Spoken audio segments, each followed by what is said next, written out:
needs as learners.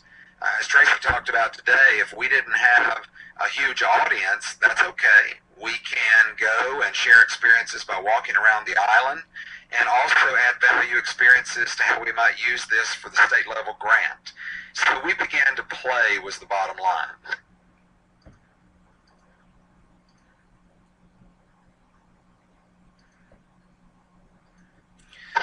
Another thing that happened after the vision casting was that we began to think about partnering resources and forces.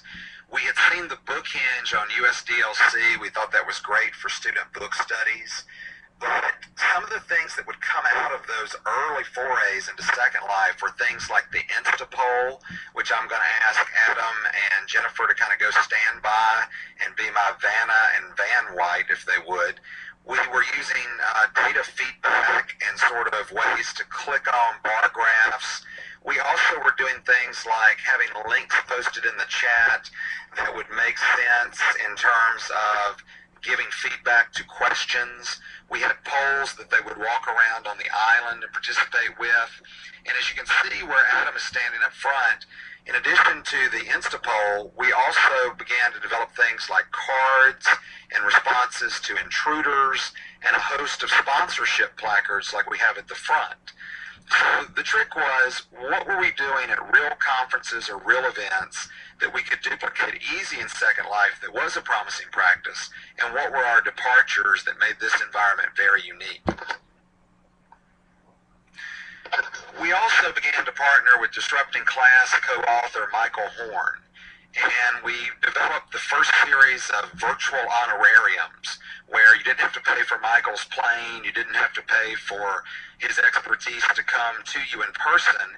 You could bring him in for a series of questions and you could co-opt the event with a variety of audiences. We developed concepts like colored docents who would work with first-time Second Life users, instructional placards and videos that people could go out and quickly catch up for with a presentation. As we were learning from these folks, we began to delve into spring 2009 with the creation of our own island, which you sit in today. We started developing a community of users and thinking about what we wanted to have on it and what we wanted to do with it. As I'm working through my presentation, we've got a response here that, the audio is still a bit scratchy. I can make adjustments in that as I'm talking to you. We can move to chat, and we also have people that can hone in on Caroline to see if that is her microphone or audio system or mine. So we can provide help to users throughout the process. I mentioned earlier that Second Life just can't be the big creepy treehouse. It has to be a sandbox for where we play and learn. High-end graphics and good things for adults.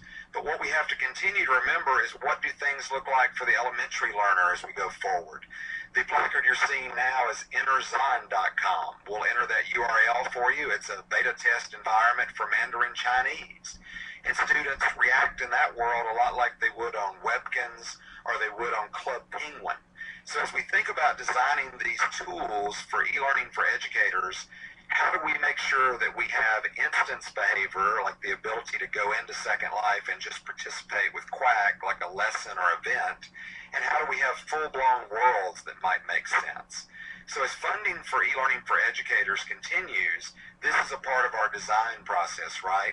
Modules or blended modules to help people learn about Second Life, Active Worlds, Quack, and a host of applications for educators and students.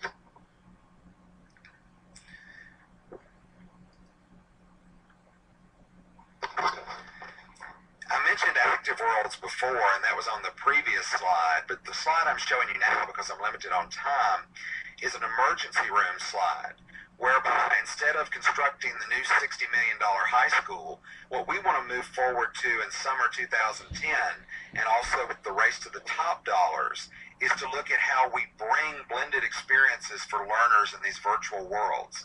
Imagine instead of constructing the new allied health curriculum at a $60 million building, bring it into a virtual world and having an ear canal surgery done online with a live professor in these worlds, and also having the opportunity to look at anthropology classes with a live professor.